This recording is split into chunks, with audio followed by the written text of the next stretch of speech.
Shankar sir ഞെട്ടിച്ചു.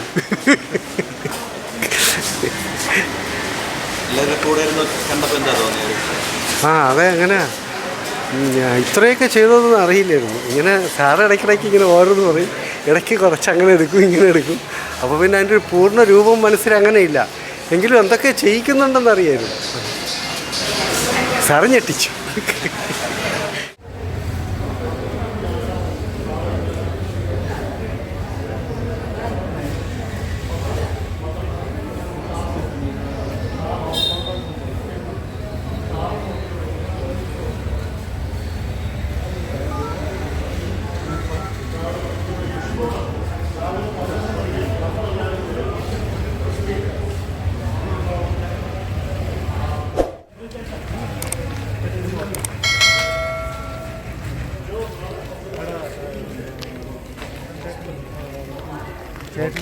അല്ലല്ല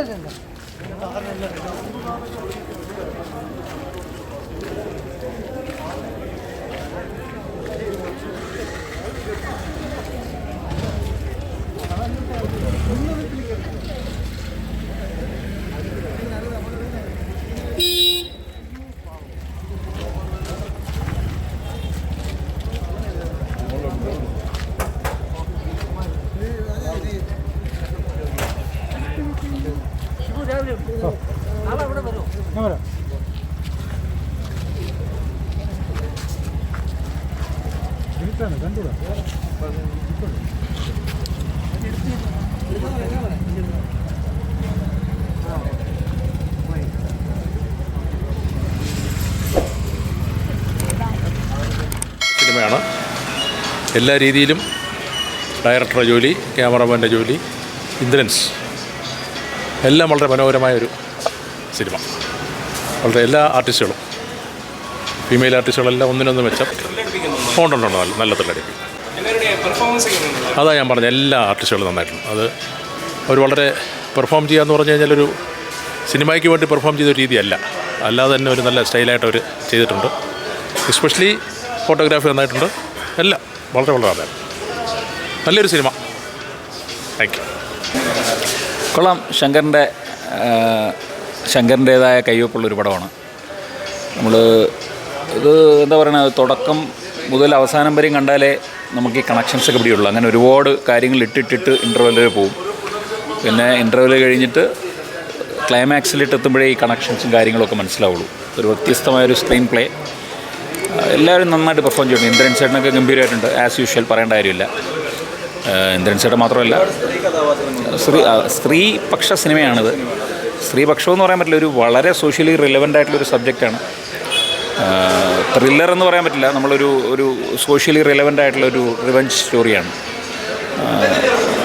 suspense ഒന്നും ഇല്ലെങ്കിൽ പോലും അതിൻ്റെ ഈ നൂലിഴലുകൾ ഇങ്ങനെ മാറ്റി മാറ്റി എടുക്കുന്ന പോലെ, അതാണ് എൻ്റെ ഒരു നന്നായിട്ട് ചെയ്തിട്ടുണ്ട്. ശങ്കറിൻ്റെ സ്ക്രീൻ പ്ലേ, ക്യാമറ ആയാലും നല്ലൊരു അനുഭവമാണ്.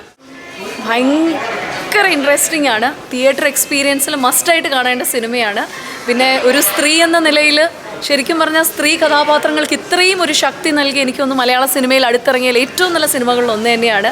ഞാനും വിഷ്ണുവൊക്കെ ഇപ്പോൾ തിയേറ്ററിൽ നിൽക്കുകയാണ്. ഭയങ്കര നല്ല തിയേറ്റർ റെസ്പോൺസാണ്. ഇന്ദ്രൻ ചേട്ടൻ്റെ അസാധ്യ പെർഫോമൻസാണ്. അതുമാത്രമല്ല, മിന്നൽ മുരളി എന്ന സിനിമയ്ക്ക് ശേഷം ഗുരു സോമസുന്ദരത്തിന് എനിക്ക് തോന്നുന്നൊരു പവർഫുൾ, ഒരു മാസ് ഇമ്പാക്റ്റ് റോള് തന്നെയായിരിക്കും. Must watch in theatre. Re recording ആണെങ്കിലും ബാക്കിയുള്ളതാണെങ്കിലും. പിന്നെ ഈ പറഞ്ഞ പോലെ നമ്മൾ സ്ത്രീകൾക്ക് ഇങ്ങനെ ഹണി റോസ് ഉണ്ടായിരുന്നു, ഭാവന, ഉർവശി, അങ്ങനെ ഒരുപാട് വലിയൊരു സ്റ്റാർ സ്റ്റഡഡ് ഭയങ്കര ടാലൻറ്റഡ് ആയിട്ടുള്ളൊരു ആർട്ടിസ്റ്റുകളുടെ ഒരു ഭയങ്കര ഒരു കൂട്ടായ്മ നമുക്ക് ഈ സിനിമയെ കാണാൻ പറ്റും. ഇന്ദ്രൻ ചേട്ടൻ മിന്നിച്ചിട്ടുണ്ടായിരുന്നു. കാരണം ഹാർഡ് കോർ ഒരു സസ്പെൻസ് ത്രില്ലറാണ്. അപ്പോൾ ലാസ്റ്റ് വരെ ആ സസ്പെൻസ് നിലനിർത്തിയിട്ടുണ്ടായിരുന്നു. Super happy. കാരണം ഇങ്ങനെയുള്ള നല്ല സിനിമകൾ ഇനിയും മലയാളത്തിൽ സംഭവിക്കട്ടെ. അല്ല, നമുക്ക് പറയാനുള്ളത് ഒരൊറ്റ കാര്യമേ ഉള്ളൂ. മലയാള സിനിമ ചെയ്യുന്നതോ ആ സിനിമയ്ക്ക് വേണ്ട സാങ്കേതിക പ്രവർത്തകരെയോ നടീനടന്മാരെയോ എത്തിക്കുക എന്നുള്ളതല്ല. മലയാള സിനിമയ്ക്ക് ഇന്ന് ഏറ്റവും കൂടുതൽ ആവശ്യം തിയേറ്ററിലേക്ക് പ്രേക്ഷകരെത്തുക എന്നുള്ളതാണ്. ഈ സിനിമ തിയേറ്ററിൽ പ്രേക്ഷകർ കാണാൻ വേണ്ടി ഉണ്ടാക്കപ്പെട്ടതാണ്. ഇത് ഒരു ശങ്കർ രാമകൃഷ്ണൻ സിനിമയല്ല.